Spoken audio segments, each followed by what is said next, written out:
Mga manugbulang kag mga pulis ng Sibalom MPS nga ginaaligar nagpangkastigo sa ila nagatubangay sa opisina sang Napolcom 6. Isa sa mga tagreklamo ginpahog pa kuno nga patsyon. Si Zen Kilantang Sasa nakatutok exclusive. May bali sa dughan mga hanog sa lawas kag hindi makalakat sa maayo ang 56 anyos nga si Enrique Lastimoso sang Barangay Cochero Molo. Ini kuno ang resulta sang ginaalagara pagpangkastigo sa iya sa mga pulis sa Sibalom Antique.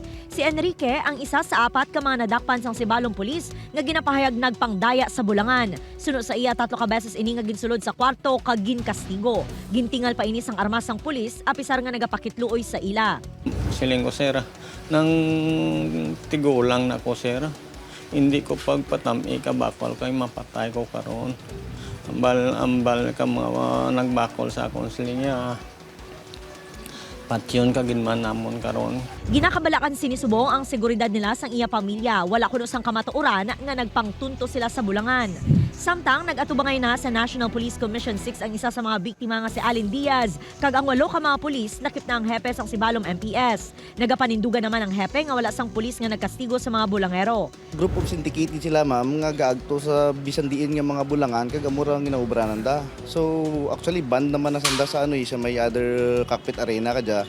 And ginatry pa namon i-encourage other witnesses or other complainant nga magto sa station para makapag-file kami separate complaint. Dugang pa sang pulis nga ang duha ka upod sa mga tagreklamo nga nakapalagyo ang taga Mindanao. Handa naman ang mga pulis nga atubangon ang reklamo. Suno sa Napolcom 6 hindi dapat magkahadlok ang mga biktima sa pagtuad sang kamatuoran. Handa naman ang Napolcom nga magbulig agud mahatagan hustisya ang mga manugbulang. Then they will issue affidavit nga amo na ang police allegedly nga naghimo sa iya sa Mayo.